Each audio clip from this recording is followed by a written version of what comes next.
All right, what's going on, everybody? Welcome back to another episode of the Coffee Q&A, your daily dose of coffee Q&A here on the onocoffee channel. I'm your host, and we do this live stream of talking about coffee and whatever about coffee, Monday through Friday, most of them. Tomorrow we won't, at 10 a.m. Eastern. So welcome to the show. Good to see you. How you all doing? Like I said, just as a note of housekeeping, we do usually do this most Monday through Fridays, but tomorrow, Tuesday, March 25th, we will not be able to do this live stream because I have to go and tour a care facility at 10 a.m. So my apologies on that. Mom, good morning to you. Maku, how are you doing? So in today's show, we're going to be talking about, as you might have seen in the title, we're going to be talking about the breakfast set. And the breakfast set is something that I came across during my visits to Japan, where if you go to the older school kissaten, and now in Japan, like a lot of us here are very much, in the whole world of specialty coffee, this new generation of coffee making. But in Japan, there's this whole world of old school coffee making that really ran from like maybe the 1920s to about the 1980s was the era. And during this era, which was called the Showa era, where there was and in Japan's history, eras are defined by the emperors, right? So there was Showa, which is the emperor who was the emperor during World War II, and that was his reign, and he passed away, of course, in the late 80s. Hirohito, if I remember correctly, and so that's his era. And so all of these coffee shops really came about during this era, and they're typically called kissatens, and they're kind of old school compared to today, darker roasted coffees.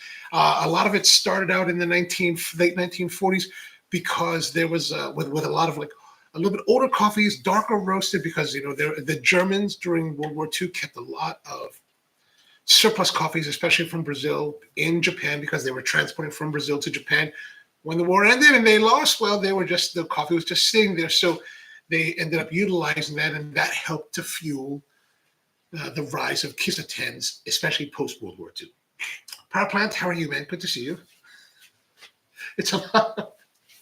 So during my travels, I would sometimes stay at a place called the B Hotel in an area called Shimbashi. And Shimbashi is this district just south of Ginza. If you can imagine that this is Tokyo overall, and on the eastern side of Tokyo, there's Ginza. You've probably heard about, very fancy district. But the district right below it, or south of it, is called Shimbashi, and it's more of a working. It's kind of a little. It's a working area. It's a not working class area, but more of a working district, right? So there's a lot more offices and working places. There's eateries for the working man. And in Japanese culture, there's something called the salaryman. The salaryman is the company man, the one that works at the company, beholden to the company, and must follow all the company dictums, right? And the whole structure of their society rises on this salaryman, which in many respects is a terrible thing, because I remember one of my good friends in college. Oh, Power Plant says Shimbashi means New Bridge. Oh, thank you. One of my good morning to you as well. And one of my good friends when we were in college, Michihiro Ama is his name, and he came to school and we met. We were he was roommates with my best friend, and we were all hanging out. And he was this dude who came from Tokyo, and he was totally like a metalhead. He was all into Ingrid Malmsteen and just was a metalhead. And I remember as we were getting ready to graduate 4 years later, I remember he was like, "Oh man, I don't know what I'm going to do." I was like, "What do you mean?" He's like, "I got to go back to Japan, man." And I was like, well, what's the problem? He's like, man, I can't be a salaryman. I can't be a salaryman. And I was like, oh, that sounds like a horrible thing. But anyway, so he did not become a salaryman. He became a monk. And then now he's a professor teaching. I don't know what he's teaching. Actually, I haven't heard from him in a while, but I still keep track of him a little bit, that he's teaching. Sometimes he goes to Montana to teach, and has a nice career. I think he's doing well. But anyway, so this salaryman thing, on the way to work, you need to get breakfast. So some people will go to the kissatens, and some kissatens are open early, like 6 in the morning or something like that, and they serve what's called the breakfast set. And the breakfast set is typically something that you can get for pretty cheap. I think they're like 500 yen, which is like maybe no more than $5, right? So for that much money, you're going to get a big piece of toast made with shokupan, with egg, maybe a little bit of jam, and you're going to get a coffee. Typically, one of the kissaten style coffees, probably Nel drip or some kind of pour over drip, and then it's going to be a little bit heavier roasted, depending where you go, of course. But when I was staying at the B Hotel in Shimbashi, there was a place around the corner called Heart Coffee. And I would go there every once in a while in the mornings to have the breakfast set, just because I kind of enjoyed it. It's kind of like nice. The coffee was a little bit heavy. The coffee was a little bit more roasted than I like, but it was kind of a fun environment. And actually, I put a link in the show notes below for that space. That space, since I've been there last, looks like it has changed hands. It's now called Cafe Renon. But interior-wise, from the photos that I've seen, it looks exactly the same. Still, and it's very traditional kissaten, very low-slung seating, covered in red velvet. You can still smoke in there. So if you want to smoke cigarettes or cigars, I think that's still okay. I never smoked cigars there. I just had, little cigarette, like little tiny mini cigars I would smoke in there every once in a while. But you can still get the breakfast set. And so if you ever get out there, it's worth checking out. It will not be the kind of coffee experience that you guys are used to, right? You guys all like the higher end specialty coffee. This is not that. This is a completely different experience, right? The coffee is going to be darker. The coffee is going to be a little bit rougher, but I think it's really quite interesting. Anton, good morning, and Paige, good morning to you as well. Or Anton, for you, good afternoon. So, what is this? What do you call it? What is this breakfast set? So, at the focus, besides the coffee, at the focus of the breakfast set is the shokupan. And if you're not familiar with shokupan is this type of bread. This is actually from a bakery in New Jersey. I had a place called, what's it called here? It's called, maybe it's called Daily Bread. It says Daily Bread here. I don't know if that really means that it's Daily Bread. It's a Hackensack Parisian, I guess is the brand name. I got this at the Japanese market down in Rockville, Maryland, called Maruichi this past weekend. And shokupan is it's my favorite toast bread, like Pullman style loaf bread. PowerPoint says they serve something good known as yoshoku, which means Western. Yes. And as you can see, this is the full Pullman loaf and unsliced. I ended up getting unsliced. That way you can get nice thick slices out of them. But what really makes this bread superior to then something like Wonder Bread or any of the other enriched white breads that we have, like here in America, is that this doesn't have, of course, all of the preservatives that those breads have. This will go stale relatively fast. But the key to the whole shokupan thing is the method of hydration. And there's something called tangzhou method. The tangzhou method, I guess it came about in China, where you take your liquids and you take your flour and you heat them. And by heating it, it creates extra hydration. It increases the hydration rate, absorption of the flour, and increases elasticity. So the texture of this bread has this beautiful, springy crumb that I'm just, once I first found this when I was living in Honolulu many years ago, there used to be a place called Salaryman Bakery right there. Dev, you might know this. It's on Baratania, right?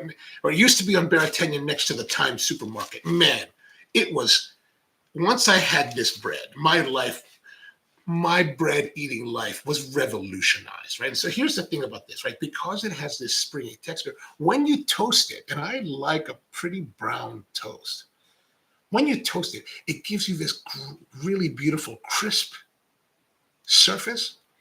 And if you cut the bread thick enough, you have this beautiful springy texture. Oh man, and you slather it with like warm butter or softened butter so that it melts into the thing. Like, if you have, like here in America, we're really big into English muffins.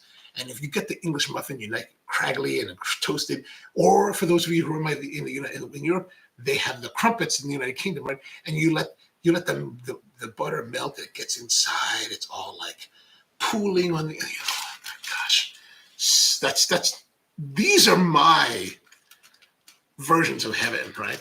when I die, this is what I'm going to miss the most, right? Peter, what's going on, man? How are you? Good to see you. Good to see you. Paraplan says, my local kissaten has an amazing pizza toast, but I don't like going there because the old timers are always, I hear you. I hear you. Oh, let me know what that pizza toast is. I'm not really a pizza toast guy. Even though I made this video about pizza toast, I was really just more enamored by the pizza toast idea because of this article that I read from Craig Maude. And Craig was like a pizza toast, fanatic. And he went to this place called Bugen down closer to Hiratsuka, right? Kind of south of Yokohama. And I have a video about it that I released already, but that pizza toast is good. I've had some pizza toast. I mean, here in Baltimore growing up, we would have like pizza bagels. And it was fun. Like you had that because that's what, we grew up in a Jewish neighborhood. So that's what we ate. And it was never a big deal for me. I know a lot of my friends loved it, but I was like, pizza toast or a pizza bagel. Cool. But anyway, so, Dev says it's now called Epia. Oh, okay. So is it? Well, I imagine it's got as good Epia. I wonder why they call it Epia. Epi, if I remember correctly in French, and you guys will probably know this better than I do. Epi has some épicerie, right? Or it's Epi. Or is Epi a type of bread? I can't remember anymore. But Epia. Japanese always like to add the ya to indicate that it's a store. So that's kind of clever. Paraplan says Tangjong is very similar to, yes, very similar. I like roux in my etouffee. or whatever Louisiana Bayou cuisine they got. And so, okay, so let's go. We're going to do the coffee first. I've already got the toast prepared because it's hard to bring a toaster oven around. And we're going to go into it a little bit and see how we might be able to make all of it. So today, I've just got the house coffee. I was looking for some dark roasted. I must have dark roasted somewhere, right? I must have some dark roasted. Now that I think about it, maybe what we can do is we can utilize some of the coffees from, yeah, okay, this is probably a good idea. Hopefully the God. Oh no, we'll save that for another time. I was going to grab the coffee from the kopitiams and mix the two worlds of East Asia and Southeast Asia, but then the coffee gods might not be happy. Let's go with something a little bit. Let's go with what we're originally planning. We're going to go with the House Nation. Powerplant says pre-gelatinizing starches in the flour allows for more moist crumb in spread and a thickening agent flavor in Nola food. Oh yes, so nice. It's so nice. So it's that whole hydration thing that makes the French cruller donut so beautifully textured. I love that. Spread equals bread. Oh, gotcha. Any extra of the dark geisha? I do have some extra. I'm saving that for once we get past a week. So we will be exploring that. We're going to explore all those coffees that are roasted just to see what they're like and how they turned out. So we're going to have we're going to get our coffee here. And here's our fellow Tally Pro Studio Edition. I have a hard time remembering these names. All right, so let's put some coffee in here, 86. Now, of course, this is not a very dark roasted coffee, which is fine. We want to bring a new era to kissaten culture, or, whatever, something like that. 25.2, we'll leave it 25.2, why not? The nice thing about this scale is that I can put any amount of coffee I want, and it'll tell me how much water to pour. So I'm kind of liking that. And speaking of the dark geisha, I don't know how it went over. Like it was for Sue, and so I gave it to her on Friday, and her brunch was on Saturday. I haven't heard from her. I wonder how it turned out. I'm sure she's a great coffee person, so she really knows what she's doing. And I'm sure she made beautiful coffee for her friends. All right, so we've got our coffee here, and we're gonna use the bee house It's not the bee house. What is this called in Japan? There's a different name that they use for this, and I can't recall it offhand. But in America, we bought it from a place called the Bee House Company. But this, if you're not familiar with this, so this is a wedge-shaped, Melita filter designed porcelain or ceramic coffee pour-over that has 2 holes. I like these better than the V60s because I like the restriction. It made it easier to teach baristas, new baristas, how to pour over coffee without them losing control. And then these little, openings here allow you to peer into your cup so you can see what's happening with the pour, like how much level. Really, it's more about how much level is coming, or how is the flow happening. Now, of course, if you're using a dark colored cup, interior colored cup, that makes it more difficult. But if you're using white like we did, it should be perfectly serviceable.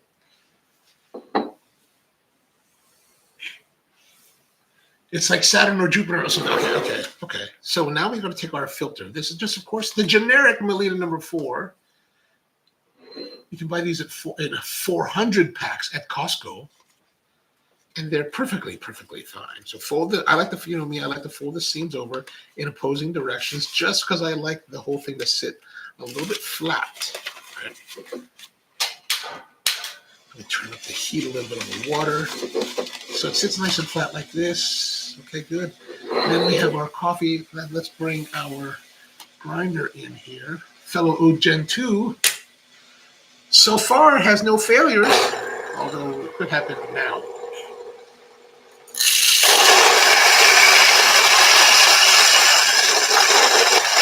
We're running at our typical grind setting, kind of like just below the 6. And the last time we used this, we forgot to click it, and we ended up losing a couple tenths of a gram, which we don't want to do today. We want to make sure we get it all. But again, even if you do, the nice thing about this scale is that it will tell you, oh, you don't have one. And now I got to remember, I got to put this here first. Put this here first, then add this. Now we have to tare so that this becomes 0. And now we add our coffee.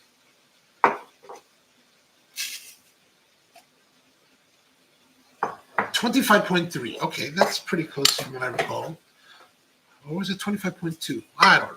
I can't remember those things. Now, our water is nice and boily. I'm going to transfer the water here.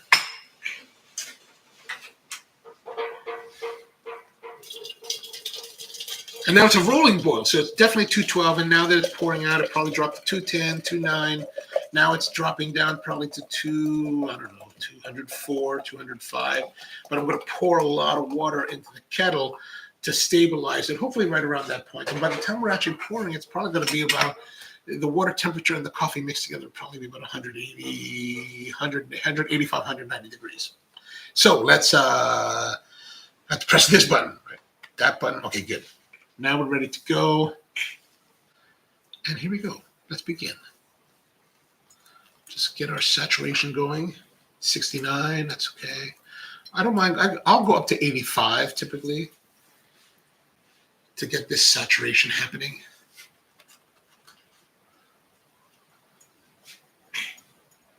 All right. 20 seconds. I still got some flow down at the bottom. It's starting to slow down now, so we can start to add more coffee or more water.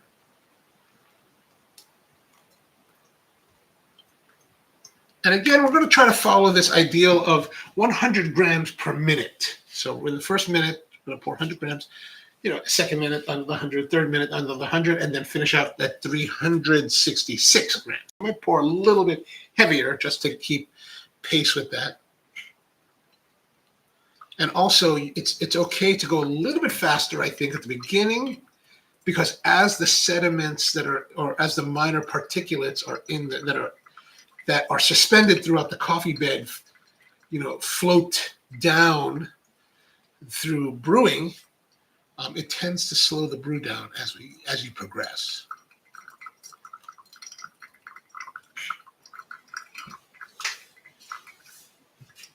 So how was your guys' weekend? Anything interesting happening?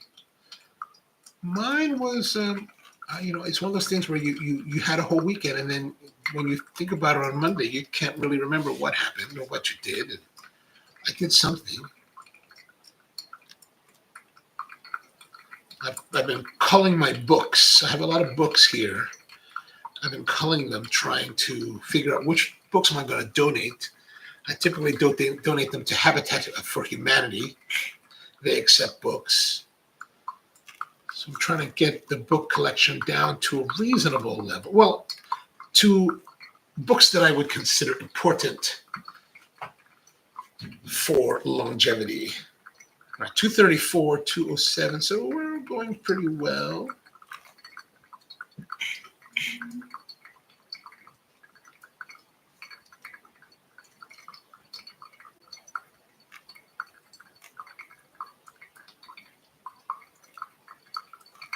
What I don't want to do is what I don't like to do is I don't like raising the water level too high. Like I see some people that like to raise, they put a lot of water in and then it floats down. But as it floats down, it sticks to the sides, right? And those coffees that are sticking to the side above the water line means that they're not extracting. And I feel that that's just a shame. It's like, oh, so much potential maybe being lost in the process. Naomi, good morning to you. Are we brewing the dark geisha? Not yet. This week we will brew the dark geisha. There's actually not that much to brew. We may end up doing it in a cupping style.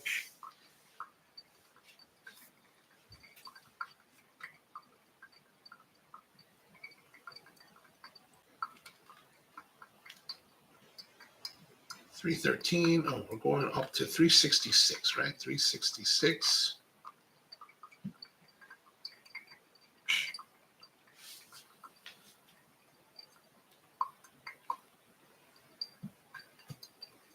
Dev says smoked a sobremesa brulee, wagashi, dumbarton sin compromisa, and a crown heads meal. All over the weekend. Excellent. That's awesome. How was that wagashi?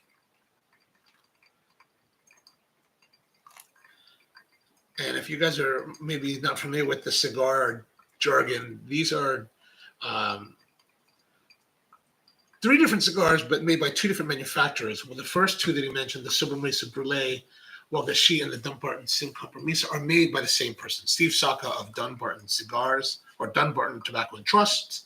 And then Crown Heads Mil Diaz is made by a different group of Crown Heads. And I've had the Mil Diaz, I've had the sobremesa brulee, but not necessarily the wagashi. And it was amazing, excellent. I'm going to pick up a box of nice. I ended up getting a box. Oh, that's what I did on Saturday. I got a box of these Romacraft Maestranza. What are they? The Maestranza Castellito Murcia, which are a really great cigar, which I like. I like a lot. Okay, so here's our brew is done. I'm gonna get rid of this. The nice thing about these, of course, is that you just kind of flick it into the garbage and you're pretty good to go. So now if we were at a kissaten, we would just order the breakfast set and they would bring it to us, right? And so typically what do they bring? They're going to bring the coffee, of course. And now a lot of times you can get, there's sugar on the table typically, and they'll probably give you a little bit of cream because the coffee is typically pretty dark roasted.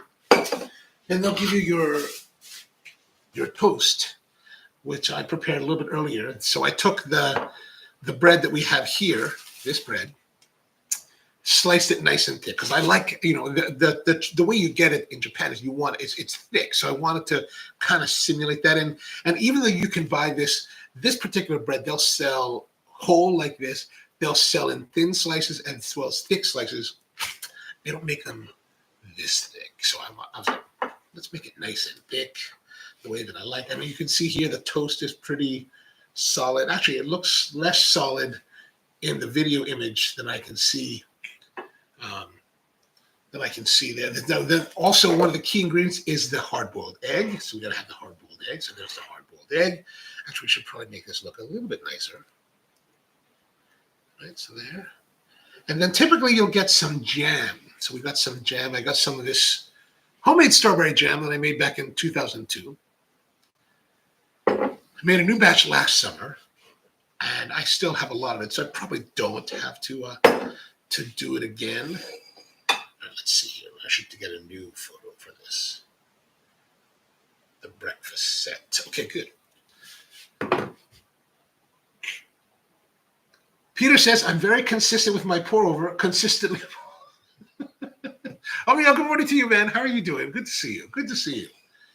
And the prop plan says at the grocery stores, you can buy the same size loaf cut into 5, 7. I like the 5. Give me the 5. Okay, so let's open. We're going to open our egg. We're going to open the egg. So this is pretty much you'll get for 500 yen or like $3. You'll get this whole setup. Like egg, toast, coffee, a little bit of jam, just a little bit of jam, and sometimes they'll give you a little piece of fresh fruit, like maybe a sliced strawberry.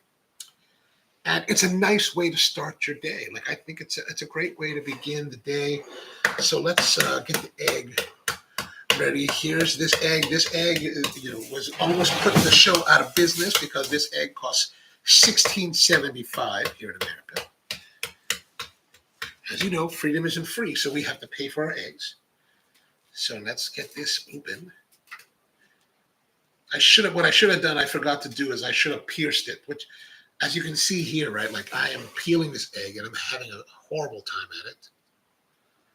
What I should have done is pierce the shell with a pin, and that typically will allow it to peel easily because you'll get a little bit of water under the albumin or whatever this layer is here, and it makes it easier to peel. So like you can see here, it's sticking.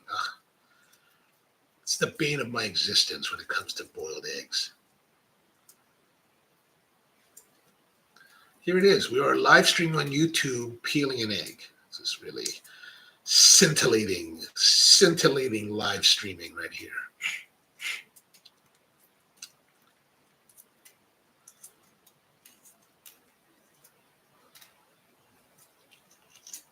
You know what I like about, when I really like hard-boiled eggs is when you go to the grocery store or to the convenience store and they have them already hard-boiled, already peeled and nicely peeled in a bag. You just kind of walk away with them and just start eating them. It's really, really nice like that. So as you can see, it's starting to, it could have been a lot better. Could be a lot better. Should be a lot better. All right, let's get rid of those shells. Okay, so we've got our stuff. We need the coffee. Let's get our glass of coffee. Dev says, the best breakfast I had in Japan was natto over rice and a raw egg. Ooh, you like the natto. I like the natto. Excellent. The natto, I'm still trying to decide. Do I really like it? Or am I kind of like, I think it was all right. I think it was all right. Okay, let's have our coffee. Let's have a look here. I should zoom out a little bit.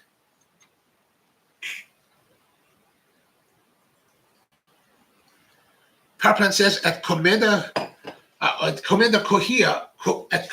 Kohi, big coffee chain, you can buy anything before 10 a.m. and get a free slice of Ogura butter toast. Ooh, it is literally like a slice 2 by 5 inches. Whoa, nice. Well, what is Ogura? Ogura, I'm not familiar with that. Let's have it. Oh, that's nice. That's nice. Okay, so let's have a look at our toast, right? So I like toast that's like nice and thick. And you can see got the little bit of layer of the melted butter, like right there. Right? You can see that little bit of layer there. Oh, baby, what more can you ask for in a toast? We got our egg. So let's have a taste. We're going to have a taste and see. So you just sit there at a velvet booth having toast and coffee. Chewy toast and coffee. Maybe nibble on the egg.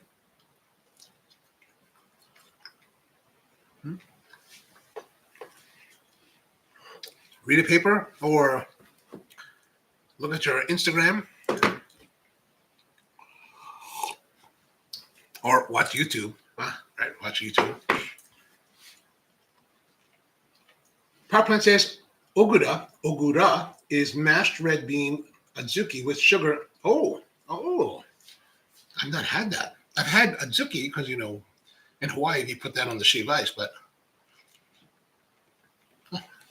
nice.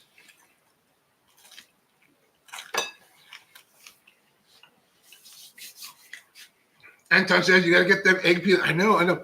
But in my experience, if you poke the egg with like a needle before you boil, it allows enough water into the egg to like separate it from the layers. All right, that makes sense.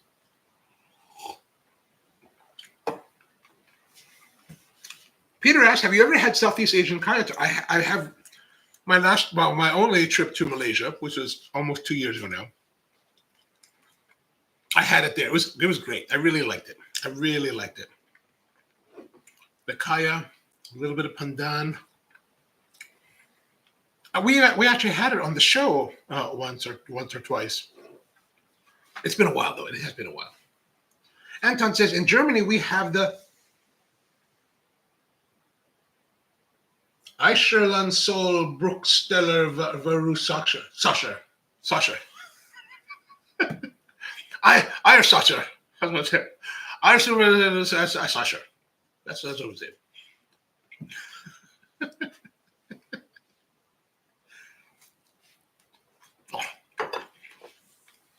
Now, I did make this before the show started. So I'm doing the whole like Food Network kind of show thing where it's like let's evaluate. Good crunch, good chew. There's no crunch. There's no crunch. It's old. Still tasty though.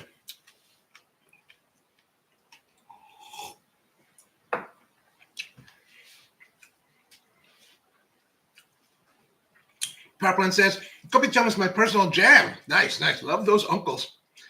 So so I did a video about the Kopitiams when I went to Malaysia. And I still have a couple more to make, but the very first one, Stephanie is taking me to one of the more famous Kopitiam chains in Kuala Lumpur.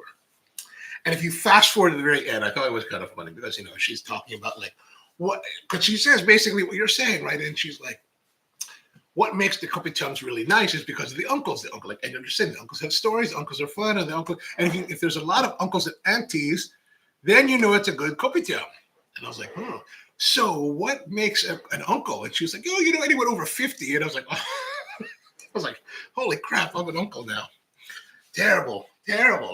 Okay, so one of the things you might also get when you go to the kissaten with this breakfast set is a little bit of jam. Now, it's not normal. They're not going to give you the jar. Like, this is just because I was lazy. But they give you a little dollop of the jam.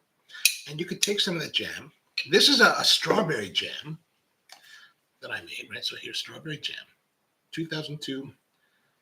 Opened in 8/3/24. I try not to eat too much, right? But it is good. Look at the darkness. Look how dark. Well, sometimes I'm very excited for this. Just put a little dollop on there, and then we will.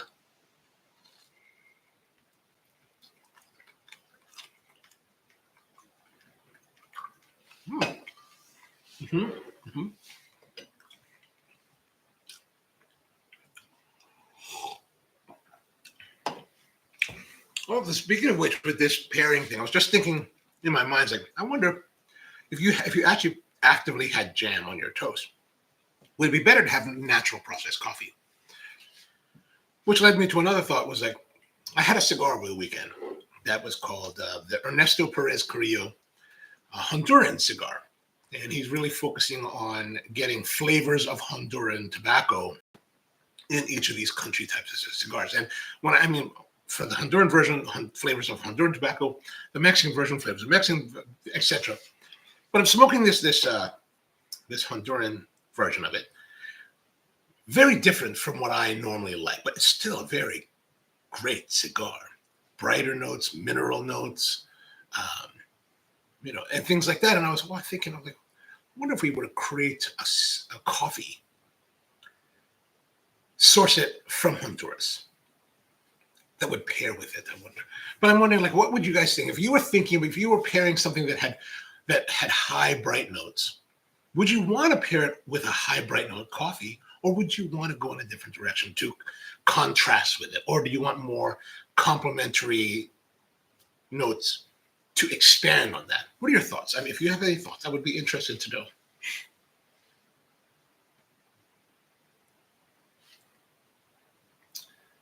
Anton says it's actually 6 words. The Eierschalen Sollbruchstellen Versucher. Susher, right? Is Susher? Is that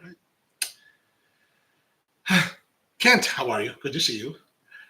Anton is tripping us up with his lengthy German words that are legally connected. I want to make sure that we're just fuse into one legally, 6 words.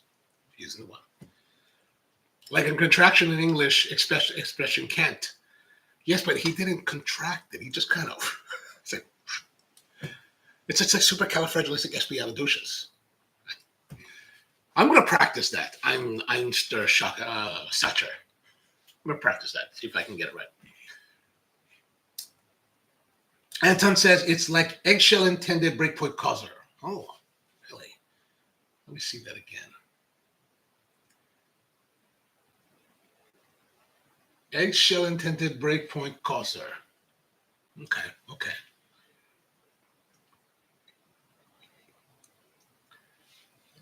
Anton says, did you know that EK43 stands for Einfachstrom Kaffee? Oh, I didn't know that. And I'm presuming that Einfachstrom Kaffee, or Einfachstrom means grinder. Is that right? Would that be correct? Yeah, and I'm not surprised only because I've been buying Festool, and that's how Festool kind of does their thing. Like, let's say, like they'll put like these letters before the number for each model. Like what comes to mind is the router, and in English we call it router, and I guess evidently in Germany you call it Oberfraß, right? And so it's called Oberfraß, which they use the initials OF, and then the model number, like OF 1400. So I think that's kind of clever. Omniel says probably not too many people. I would imagine not. Yeah, I agree. Anton says there's a special cafe in northern Germany that offers king crab toast. Ooh. What? King crab toast? Northern Germany? What is considered northern Germany? Like Berlin or like more north?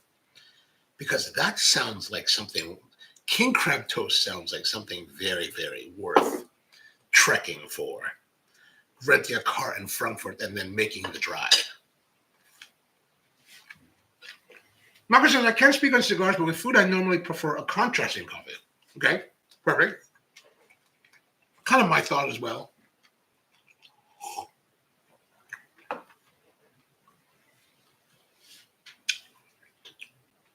Anton says, Einfachstrom means one phase current and refers to them. Oh, okay.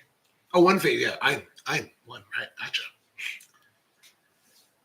Peter says, I made myself a matcha tea tonight. Oh, nice work. Do you do the whole like thing, or do you do it a different way?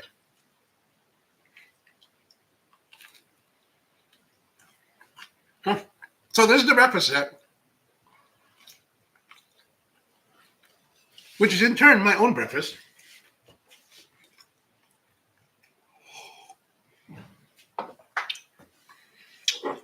Usually when we do the live streams, I don't eat anything except what's on the live stream.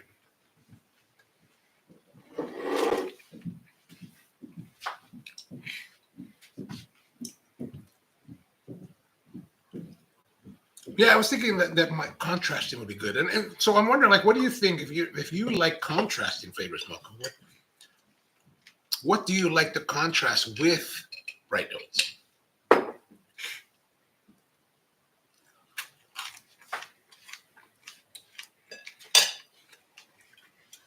If I had to say, it does feel a little bit heavy. But there was a time when I would tore this up already.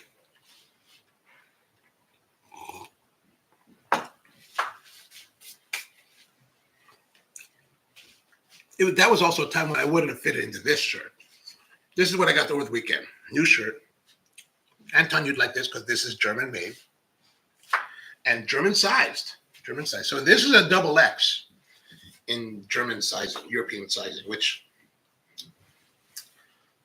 it's a little bit snug. It's not too snug, but it's fit. You know what it is? It's fitted. It's fitted here in the torso.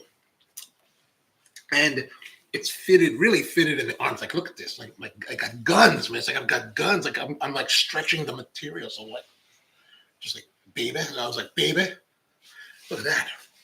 Huh? Huh? This is what you're gonna get. This is what you're gonna get. Oh my gosh, man. Dev says, I have yet to find a cigar that pairs well. You know, check it out, Dev. Ernesto Perez Carrillo makes a cigar called the Honduran. I'm sure if you, do you know Marvin over at Arfield Winery? If you do, you call Marvin. Just be like, hey, Marvin, do you have this cigar? He probably does.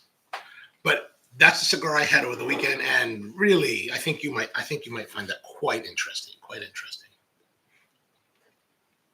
By the way, Dev, are you coming to the SCA show in Houston? And those for the rest of you, yeah, that's true. The big trade show is happening in Houston, Texas, next month, the week after Easter. I have to make my arrangements. I don't have a hotel. I don't have flights. I have nothing prepared. But if you're interested in going, it's not terribly cheap to go. I did get media passes this year because of the channel. Normally, I'm getting like passes from friends in the industry who have extra passes. But this year, I told them I reached out to the organizations like, hey, I have a YouTube channel. I've been doing YouTube videos. Give me a pass. They're like, okay. All right, excellent.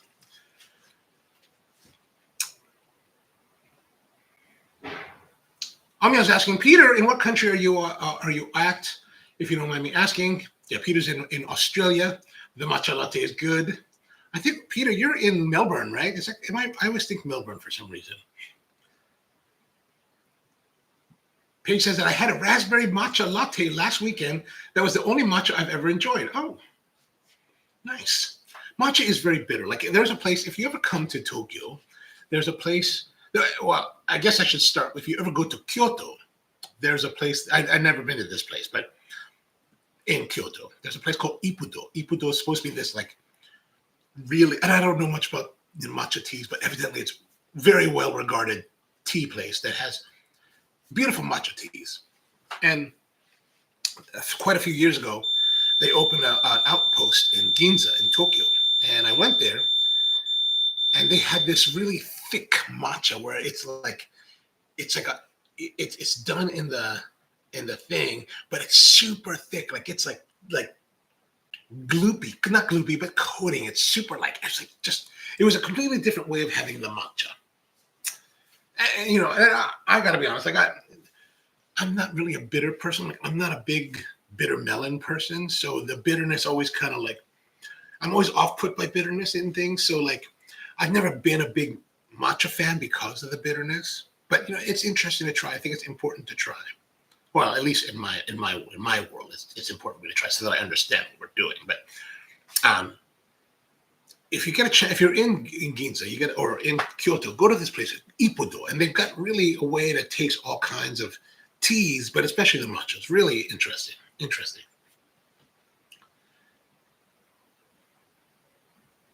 Dev says, unfortunately, I have prior commitments, will not be able to go to Houston. Okay, very good. Well, I was going to say, there's a huge like cigar shop there called Stogie's World Famous. We could go have a cigar, but next time. Malcolm says, with Bright Notes Foods, I like something like a creamy medium roast with notes of molasses and chocolate. Oh gosh, I like that too. Peter says, no, Melbourne is overrated. Yeah. Wow, I'm glad somebody said that. I mean, I've never been, so I can't speak on that. But I was going to go a few years ago, right at towards the end of the pandemic. I was planning to go, and I was like, all right, I'm going to go. I'm going to have the chance to go because it was the World Barista Championship, and they wanted me to. They always want you to go and work for them. So I was thinking about going because I've never been to Australia, and I looked up the flights, $12,000 round trip for economy class. That was the cheapest flight available. I was like, $12,000. We're not going to Australia this time. PowerPlan says that is called koicha. Oh, okay. It tastes like grass. Oh, yeah, it does. It really does. It's so much. Reminds me of the time that I was in Haight-Ashbury back in like the early 90s. We were there walking around the Haight and like in San Francisco. And there was a place, those like holistic food places, and they had like the wheatgrass. Try the wheatgrass juice or whatever they call it, juice or whatever. They take the grass and they cut it, they put it in the grinder and the juicer, and they juice it. Man, I was like, what in the world is this crazy like hippy dippy stuff? Because I walked around for like the next 2 days burping grass, and I was like, it's like, oh, this is not. I may be healthy, but it's not enjoyable. It's not enjoyable.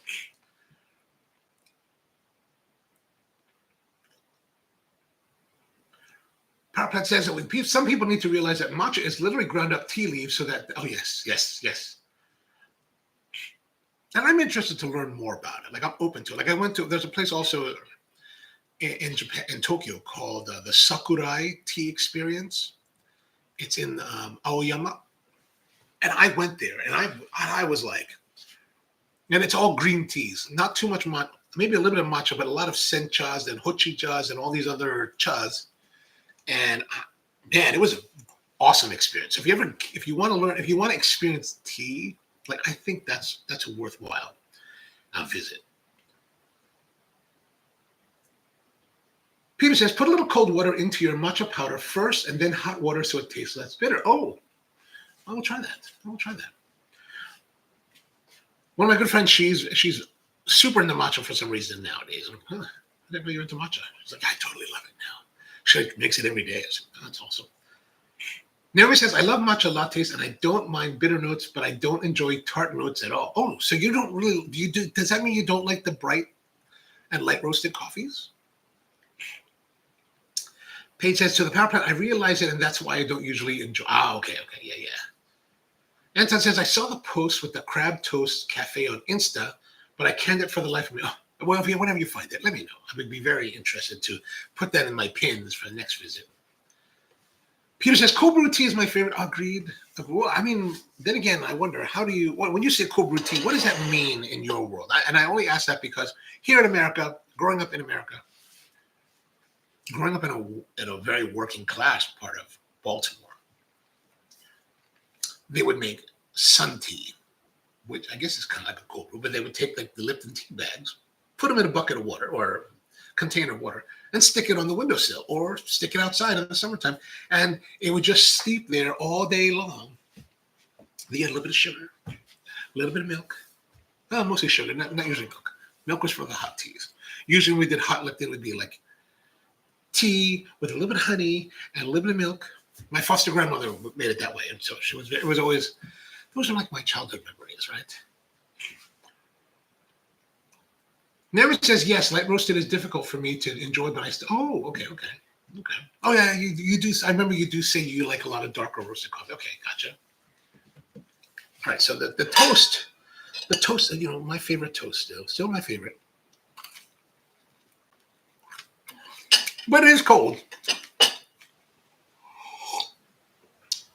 With the coffee and the jam and the butter and the egg.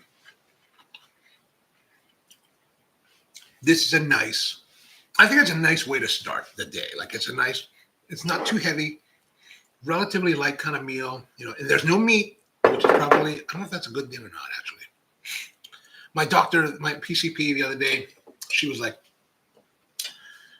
me, what do you normally eat? I said, well, I've been eating a lot of vegetables. Like, I've been eating a lot of vegetables. I used to not eat a lot of vegetables. I'm an American. We don't eat a lot of vegetables here, but I used to eat a lot. I used to not. So I started eating a lot because I took this nutrition class over a year ago, and our teacher was like, "Here's the portions that you're supposed to eat. So this much is carbs, this much vegetable, and this much protein." But she was like, "If you want to eat more vegetable, you can eat as much vegetable as you want." And so I've been trying to take that to heart and eat a lot more vegetables. But then my PCP the other day, she was like, it's good what they're doing that, but you need to have protein before the veg. I was like, really? She's like, yeah, because sometimes it would just be mostly veg. So I work on that. We did have we went to dinner at my friend's place, and he always makes like vegan type food.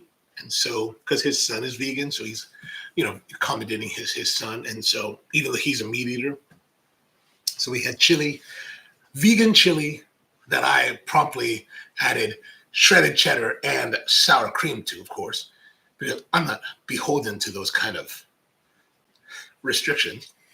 And he had cornbread, but the chili, fabulous, like had just the right amount of heat. And he used 4 different beans: garbanzo, black, pinto, I think pinto, and maybe one, and red bean, but really great. Like I was like, I had one more serving than I probably should have, because I was actually full at one point. I was like, I'm gonna be gluttonous and have more.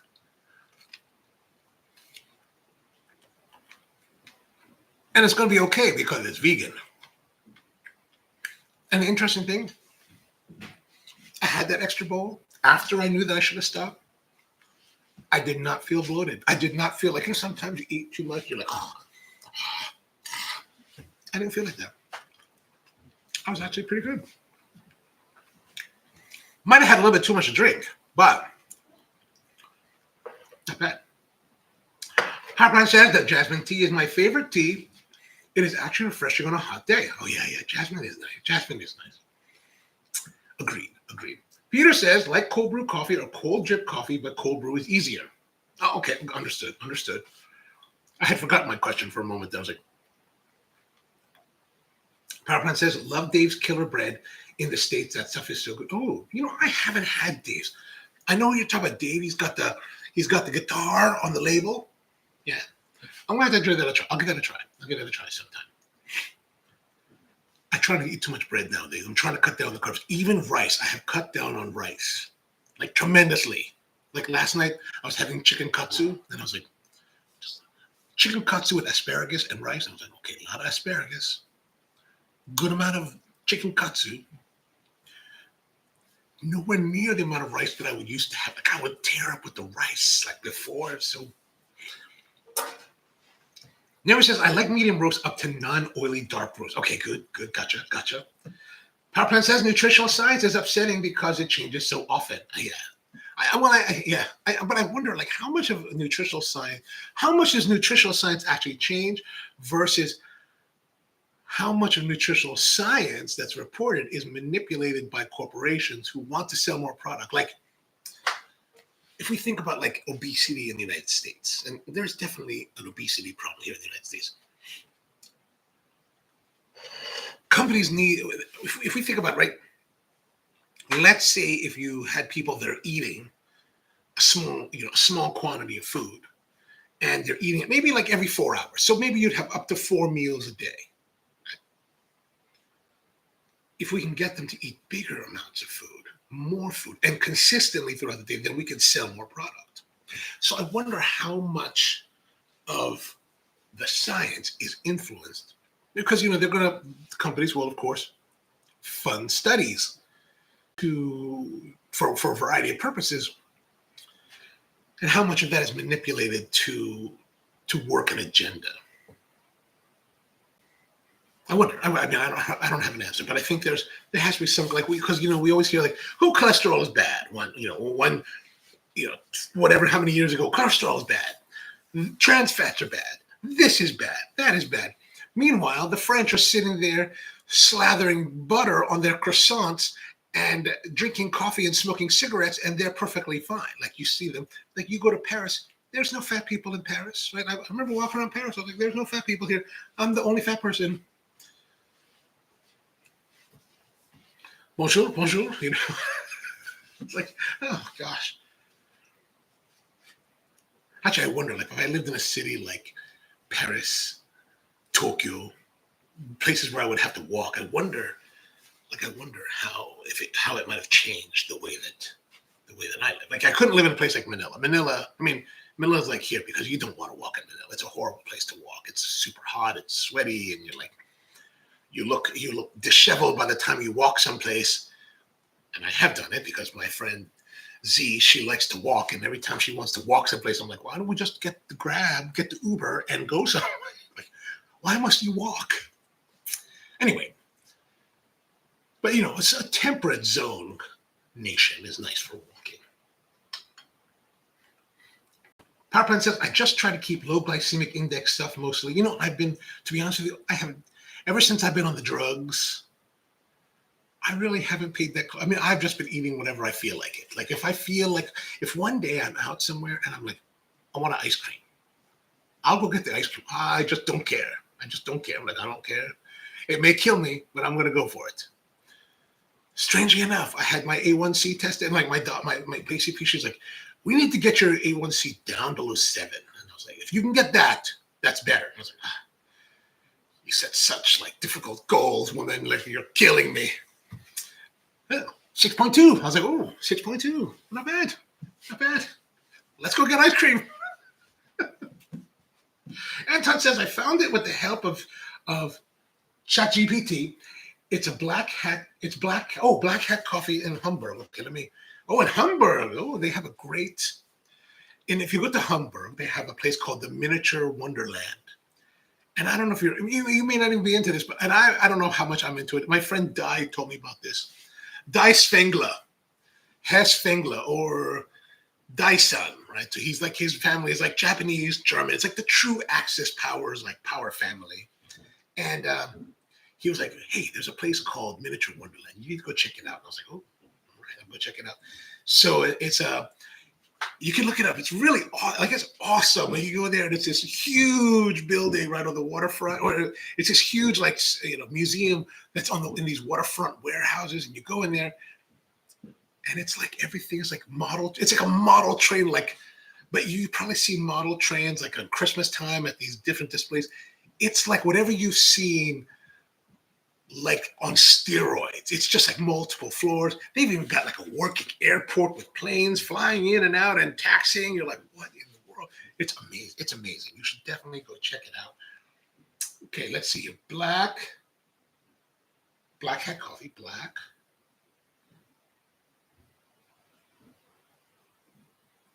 Oh, here, black hat coffee in Einsbüttel, Germany. Okay, want to go because there is king crab toast from Anton. Okay, got it. In Hamburg. Yeah, I just went there. I went to Hamburg back. It was actually it was in 2010 I went there just to see this miniature. I was on a road trip of Germany. I was like, rented a car in Frankfurt, drove down to Heidelberg, and then to Bamberg, and then around up to Berlin, and then to Hamburg, and then I came back down and I did this big loop. It was a really great time. Really great time. The 6-car rental, they were like, when I got to I reserved this like compact car. They were like, the girl was like, would you like a 635? And I was like, 6 Series in Germany for the Autobahn. How could I say no? I did say no because I was thinking, I'm not staying. I don't stay in fancy hotels. I just stay whatever I can, whatever's cheap, right? Because I'm only just crashing for the night. And I was like, I'll probably be parking on the street, and I don't want to have to think about parking a long vehicle on the street when I can have a 118 BMW that's really compact, and I don't have to worry about it. So I was like, oh, no. I should have said yes. It was a mistake. Powerplant says there's a lot of fattening food, though, like donuts. No doubt. But you have to have the ones. I think you cannot be on diet all the time. You have to have a little bit just to like brighten your spirits once in a while. And the only time they really eat donuts is when you see me eating them. Like I don't really eat them outside of what we do here. I'd probably do ice cream if they were open at this hour. Powerplant says if you like rice, you should cook it, pack it in small containers, freeze it, and then reheat it when you need it. The freezing lowers the glycemic index on your body. Yeah, okay. I'll try to remember that. I mean, you know how it is with Asian households. Like you just have a big pot that's just ready to go at all times because it's just like. But right now, like really, I'm really eating so much less rice than I used to. So, but I'll think about that. Freezing it, because you can freeze rice and then reheat it, no problem. Booster says I'm on the home barista right now, and a guy says your house nation. Really? Wow. Tell them thank you. I appreciate you telling me that. Thank you, Busa. Paige says, do any of you do any of you do any? Why are you saying you all? You're making me confused. Y'all, just put the apostrophe. Y'all is fine. I can understand, but making me do the do any of you all? That's more difficult to read. Do any of y'all do any gardening? I'm starting up to plant my veggies and flowers for this. I do. At the Hamden shop, we had a big garden, but actually that garden was really focused more on plants. So we had like Japanese maples and different types of deciduous, evergreen trees, like some smaller bushes and stuff like that. We didn't really do fruits. We did a lot more. Like the only fruit we did was an espalier apple tree, which I had terrible fortune doing espalier type of trees, like just terrible fortune. Like one year I had one that was growing well, and we had this big, huge planter that we had built, and I needed to take the planter out because it was decaying. So I had the guy come and take it out.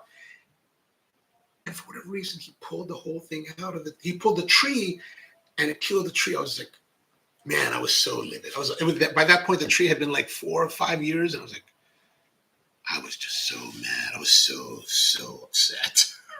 Like, but at the roastery, we've always done like tomatoes and stuff like that. And I brought the tomatoes home last summer. Started growing them. I usually grow them in pots. And it just disaster because, where I live, there's a lot of deer. And so basically I had, out of like maybe 8 plants of tomatoes, I had 2 tomatoes last year. I'm very bitter. So I was talking to a buddy of mine, and he's like, you probably need to go to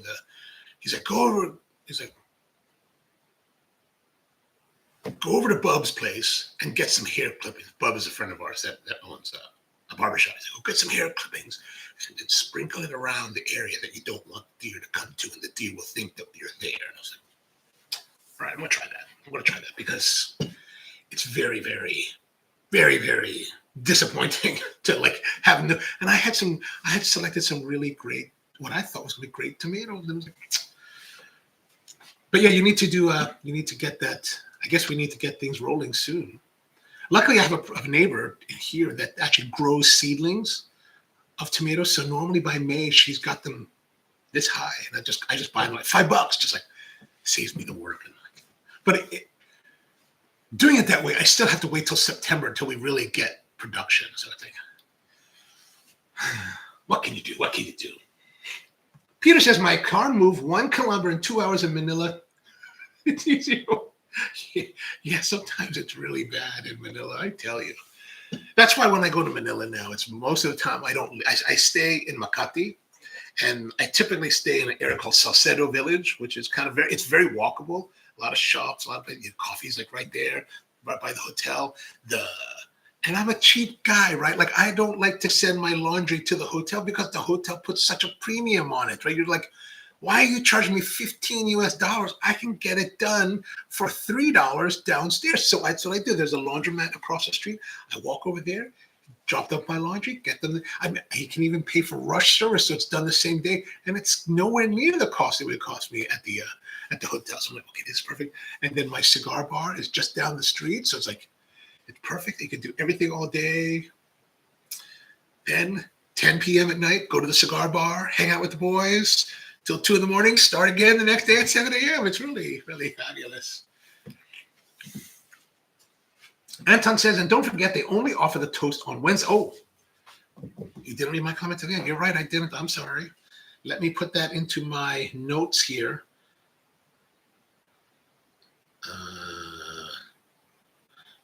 I'm going to put that into capitals. Look at this. I'm going to put it in capitals, right? Toast is only on Wednesdays.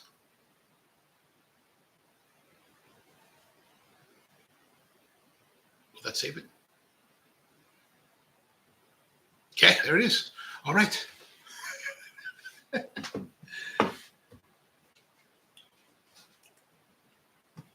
And if you ever go there, I can't guarantee they still do. I understand. Don't worry. I'm going to find you if they don't. They're like, hey, they don't do this anymore.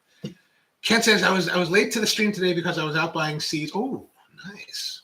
What'd you get? What'd you get, Ken? What'd you get? Anything good? I'm going to do tomatoes, and I normally do a bunch of herbs. I like the herb stuff. So I usually have sage and thyme. What else do we have? What else have we growing? We have sage, thyme, 2 different types of basil, regular basil, and then I like Thai basil, the holy basil. Like I can't get the basil to last though. Like I try to get over the winter, but it won't last for some reason. I think I need to do better pruning or something like that. I try to grow some peppers every once in a while. Maybe we'll try peppers this year, but I never get a very good yield. So you do one little bush of peppers, you're like, well, it's like, okay, what am I going to do with that? I'm going to mix it with vinegar and make chili pepper water. That's about it. That's about all I can do. Namyel says that the House Nation does rock. Thank you. I appreciate that. Paige says, I want a Japanese maple for my front yard, but I feel like I might stay here long enough to enjoy it through mature. Here's the thing. You could do Japanese maple in a pot. Like I at the Hamden shop, we had everything in pots because I always figured one day I'm going to have to move and I would hate to lose all my trees. I'm going to bring them with me. And which is what we did. I brought them from the shop to the roastery and then eventually the roastery to the house, right? But you can put the Japanese maples in pots. I have these pots that are like this. I don't mean, this is not dimensionally accurate, but I mean, they're really like this tall, I think. Probably about that wide. And the tree lives really well. Now, I did lose one in that. I put them on concrete, like, pavers, but I did lose one of the 3. I used to have 3 in a row. Like, that's what I did. After we pulled out the espalier tree and destroyed that, I took 3 pots, put 3 Japanese maple babies in them, and then grew those over the next 5 years. And they did really well, except one of them did root. The taproot did come around and go into the ground, and so we had to move it. We had to cut the taproot, but that killed that tree, which is very sad. And actually, I took that tree, dried it out, and made it into my Christmas tree. And what I mean by that is that when I was a child, my Lola, my grandmother, on my mom's side in the Philippines, I remember going to her house, and I mean, I was a child, like 5 years old. And for her Christmas tree, she took this tree that had died. There was no leaves on it, basically just the trunk and branches. And I mean, just like a small tree, like, thin trunk tree. Spray painted it white and then added ornaments. And I was like, and I always thought that was awesome. And I always wanted to do that. And so finally, when this tree had died, I took the tree, did the same thing. I painted it white. After it dried out, I broke part of it. So I broke it at one of the crotches. So I had to reassemble it and screw it all together.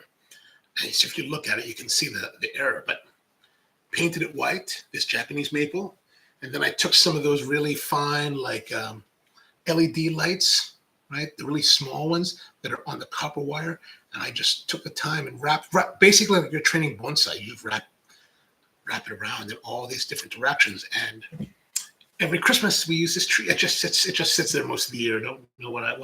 That's one of the problems. What do you do with Christmas stuff the rest of the year? And I can't put a box because it's a little bit too delicate to put, and it's too big for a box. The box would be like massive craziness. Kent says he grows herbs, veggies, and lettuce. Ooh, lettuce. I like that. I also have plums, apples, and pear trees, plus currants. Oh, that's nice. I've got this apple tree that I probably should. Again, here it is, apple tree. I never get it because the animals eat it all. We had a pear tree. The pear tree died. Very sad. I had a peach tree. Peach trees. I gotta stump some of these trees this year. That's what I need to work on. Booster says, Omniel, let's subscribe to your channel. Also, yeah, don't forget, Omniel has a channel. I'm sorry I haven't really watched too much Omniel. I did see your latest video, and I noticed you and thank you for, I saw you revisited one of our coffees. I appreciate that. I was planning to watch it last night while smoking a cigar. Then a friend of mine came over, so we sat out by the fire. My apologies on that, but thank you. I appreciate that. So but Omniel makes great videos, as you guys probably know. If you don't know, check out his channel, all about coffee. Beautiful setup down there in Florida. Really great stuff. Really great stuff. Paige says, I'm doing mostly dwarf tomato plant varieties this year. Ooh, interesting. Dwarf tomatoes. Peppers, lettuce, basil, cilantro, sage, lavender. Oh, I love lavender. My lavande, chamomile, and tons of flowers. I've got a raspberry slip to plant and clematis. And what is a clematis? I'm hoping to go to the National Arboretum and steal some seeds this year. I did it last year, and I thought I was having fairly decent success. So there's this in the Philippines. There's this thing called the calamansi tree, and calamansi is kind of like this, maybe like lime. If you could imagine like a hybridization of limes and mandarin, kind of like that, right? This little teeny tiny fruit, citrus, but we use it like the Mexicans use limes and Americans use lemon over all kinds of food in Filipino cuisine. But it's really hard to get in America. So last year when I was at the bonsai show at the National Arboretum, if you go to the herb garden, they had this big calamandin tree, and I looked it up. Calamandin is evidently calamansi, and I was like, "Oh, what in the world?" And it's at the time in May, it was big, huge, beautiful fruit. I was like, "Oh my gosh!" And I was like, "Can I steal some of those?"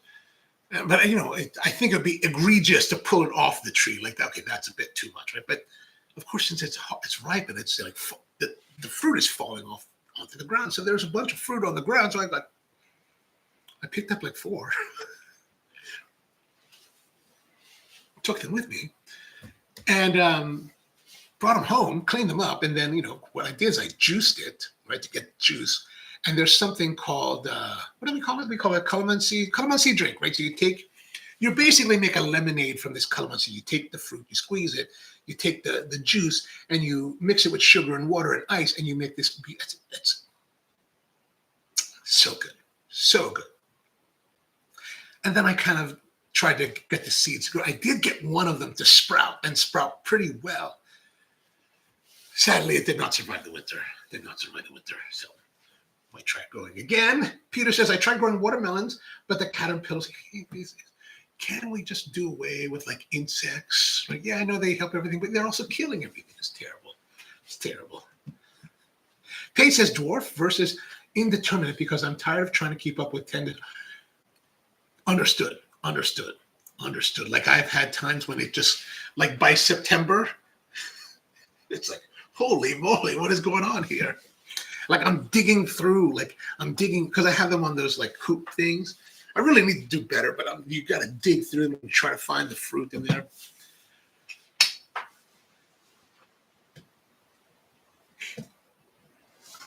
Oh, that would be nice. I don't know if they will allow that. USDA will allow that, but yeah, I'm with you. I'd be very happy. Power Plant says calamansi is delicious. Very good. Yeah, so delicious. So delicious. Paige says, I think Como Conservatory in St. Paul has calamansi. They had everything planted. Oh, all right. I'll have to try that. Yeah, it is. Yeah. USDA would be way. I mean, I'll go to the Arboretum because the show, the bonsai show happens every May. Maybe I can. I have to ask. Maybe I can submit a bonsai for exhibition. All right. Well, I better get back to work. It's already 11:15. So, one thing to know, like I said at the beginning of the show, that some of you probably didn't know. Tomorrow, I've got to go and have a meeting with a rehab facility that we're probably going to bring my aunt to, or we're thinking about bringing my aunt to. So I'm going to have to take a tour of that, so that we will not be able to do the live stream tomorrow, but we will return with the live stream on Wednesday. So my apologies that we're not able to do it tomorrow, but some things have to take precedence sometimes. But yeah, so back again on Wednesday, 10 a.m. Eastern time. So good to see all of you. Have a wonderful day out there. For those of you who still have the rest of the day, and for those of you who are going to bed, sweet dreams. Is that weird? That's kind of weird. I know. All right. See you next time.